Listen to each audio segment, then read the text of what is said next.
यज्ञ बाद में करना, पहले यज्ञ में पहले हमें क्या मिल जाता है, फल मिली। इस यज्ञ का फल नहीं मिलता है।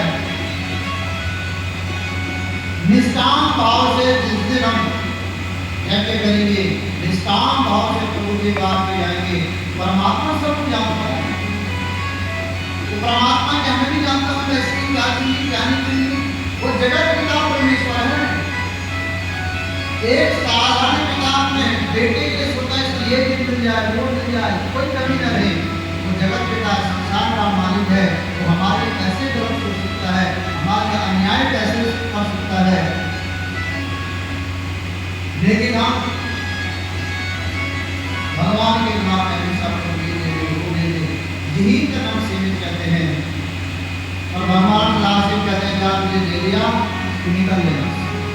और जिससे भगवान का प्रेम होता है उसे कहते हैं बस तुझे अब छोड़ना कुछ नहीं, तो नित्य मेरे द्वार पे आकर के आराधना कर, और तुझे सहज में मेरी भक्ति प्राप्त हो जाएगी। और जिसको सहज में परमात्मा की भक्ति प्राप्त हो जाती है उसको सब कुछ प्राप्त हो जाता है। यह हमें श्री महाप्राण के कथा के माध्यम से, सत्संग के माध्यम से श्रवण करने को मिलता है। छोटा मोटा एक नहीं है, एक विवाह की तैयारी के लिए एक दिन का कार्यक्रम होता है, महीनों से कर जाते हैं। ये 7 दिवसीय यज्ञ है, 7 दिन का। ऐसे चारों भाई जयप्रकाश जी, महेंद्र जी, वीरेंद्र जी, उनके भाई का नाम भी याद आ रहा, चारों भाई, इनके धर्मपत्नी, बच्चे, देखो धन देना कोई बड़ी बात नहीं है, पूरे दिन यही रहते हैं। इसके अलावा 7 दिन कोई काम ही नहीं कर रहे। इसे कहते हैं समर्पण भाव, तन से भी, मन से भी और धन से भी, क्योंकि बिना धन के देखो कार्य नहीं होता। यज्ञ हो रहा है इसमें धन लगता है। देखा जाए तो धन लगता है, लेकिन इस यज्ञ से सबको लाभ है। अब इतने फल आगे जो भी आएंगे, इस यज्ञ का फल उसको मिला जिससे आप खरीदती हो, उसने भी कमाई की। इतने पुष्पमालाएं आ गई, उसके बाद मनुष्य की तो बिक्री हुई है। शास्त्र कहता है जब कोई यज्ञ होता, बड़े बड़े यज्ञ करते हुआ करते थे, उसमें ब्राह्मण को जो यज्ञ करता है, ब्राह्मण को सबसे लाभ मिलता है। अब आपको कैसे मिलता है?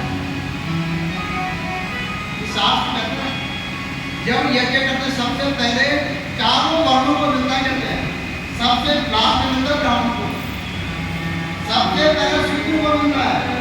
अब आपको कैसे मिलता है? सबसे पहले यज्ञ के स्थान को साफ करना पड़ता है, झाड़ू से घास निकालना, खुदाई करना, बराबर समतल करना पड़ता है। तो सबसे पहले धन किसको मिला?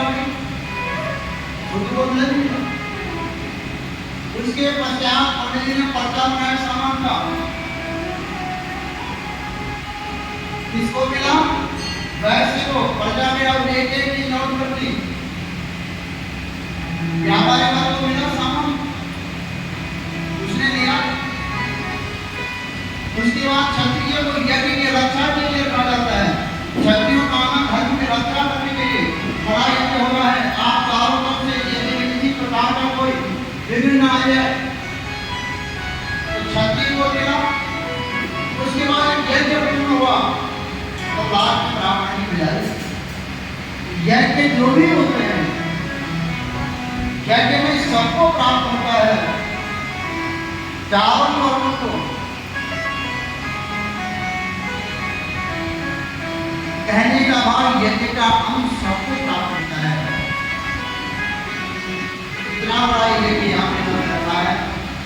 दूसरी बात से महाप्राण कर रहे हैं यहाँ पे बाउली बेटे कृष्ण अरोड़ा जी, इन्होंने श्रीमद् भागवत कथा करवाई, श्री राम कथा करवाई। अगर लोग कहते हैं तो धन इकट्ठा करते हैं, लोग कहते हैं कई बार मुझे धन इकट्ठा करने कभी मुसीबत में काम, संकट में काम आए। हर एक यही कहते हैं कुछ धन इकट्ठा करो, संकट में मुसीबत में काम आएगा। ऐसा सोचते ही कोई मुसीबत आई, कुछ ऐसा तो धन इकट्ठा कर लें, कभी यज्ञ भागवत कथा कराएंगे, उसमें काम आएगा।